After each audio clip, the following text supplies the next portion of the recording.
Hi folks! Well, it's week 2, and this week we're going to be talking about two topics that I think are actually pretty interconnected, and that's human development as well as learning. And in particular, what we'll focus heavily on with learning are the processes of classical conditioning as well as operant conditioning.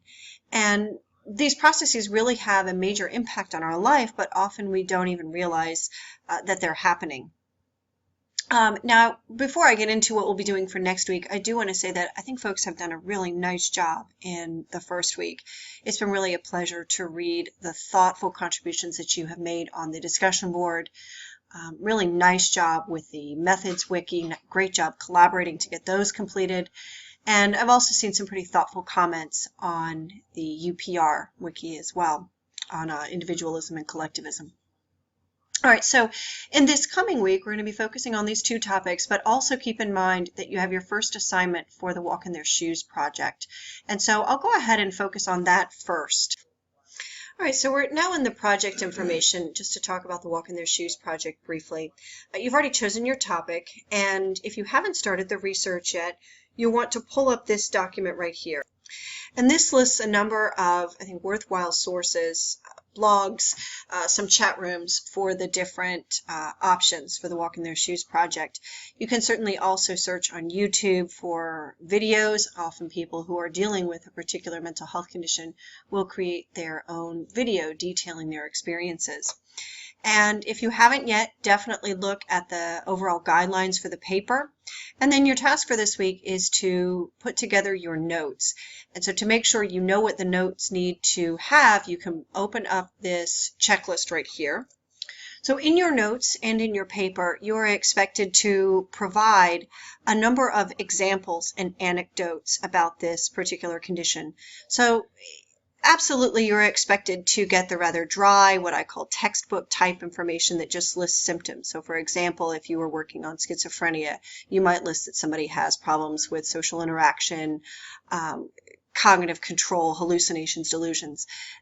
That's what I call dry textbook stuff. But if you actually have examples of those symptoms, so examples of somebody's delusion that they are inhabited or they are some type of divine being like Jesus or God, and kind of a summary of that experience, that's going to be much more vivid and interesting than just saying delusions are common. And then also talking about how the particular condition has affected various aspects of daily life, work or school, marriage, family, friends, how it impacts their sense of self. So what do they think about themselves? How do they feel about themselves? How has this diagnosis impacted their identity?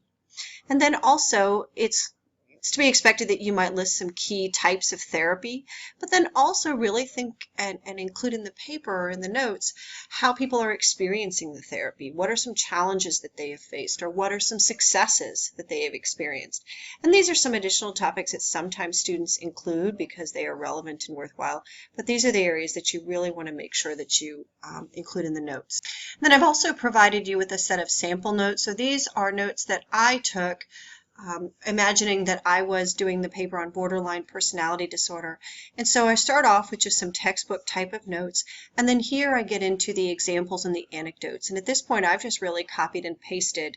And then when I would start to write the paper, some of these I would be putting into my own words. And so this is what your notes would have. They should really focus on those required points: issues with medications, key symptoms, what it's like to, or impact on family members, experience with treatment. This would be symptoms.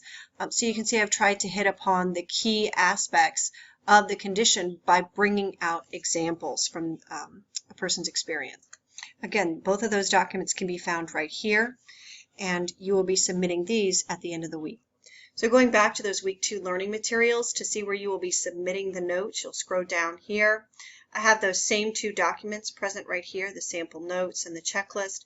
And to submit, you would click on the title, and then you would browse your computer to upload a particular document like that, and then you would click submit, and that's going to upload your document. Now, getting back to the tasks that really relate to these key concepts that we are reviewing for this week on development and learning, you have several key required graded assignments. One is you'll be doing another group wiki page. You also have a group discussion. You have your quiz. Then there's also a UPR presentation that you can comment on.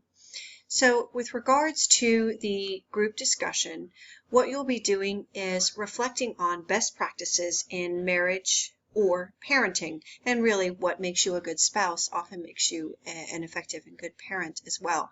The expectations are provided here on this link, and I'll just open that up. In brief, what this says is that you're going to choose one particular subtopic within either marriage or parenting. So it might be, if we're dealing with parenting, how to increase mindfulness in a child, or how to encourage a child to develop more self-control. So the subject header might be self-control in children.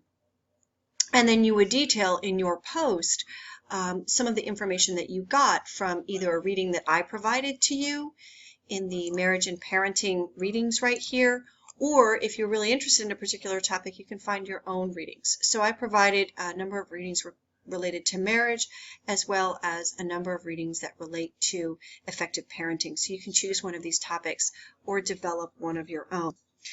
Just as with last week, your first post is due Thursday at 8 p.m. and your 2 responses need to be completed by the end of the week. So that'll be a week from Monday, August 29th, 8 a.m. And the other big graded task that you will have throughout the week is to contribute to the wiki. Now, with the methods wiki, you had that sort of weird way of determining your grade, where it was partly determined by your individual contribution. It was also determined by the overall quality of the group wiki. This week, the grade is a little bit more clearly driven. Each of you is expected to provide 4 examples to concepts that are listed on the wiki. So let me pull up conditioning concepts right here. And I have provided several different topics, and then I've also provided some examples of my own. And each of you is expected to provide an example to 4 of these. So you would choose either 1, 2, 3, I think it goes up to 6. All of my examples are written in bold, so you would just click enter and then type in your own example, making sure at the end you print your name. I will be going in throughout the week, just as I did with the Methods Wiki, and I'll give feedback. So it's a good idea to check back if I say, no, this is wrong, or you're not on the right track, or give me a little bit more information. You can update it and revise it to get full credit. Your other big graded task, of course, is to complete the quiz. You have 2 attempts to complete the quiz.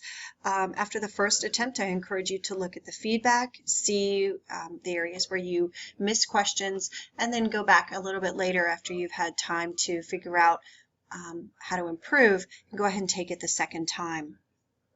Of course, if you do really well on the first attempt, you don't have to worry about taking the second one. The other task then would be to review, and you probably want to do this before you do the quiz, but to review the UPR presentation and consider responding to it. Keeping in mind there's going to be 8 UPR presentations, and you have to respond to 5 of them. And that, my friends, is I think about all you have to focus on this week in week 2. Certainly if you have questions, you have concerns, reach out to me, or you can also post on the general discussion board. Thanks a lot. Have a great week.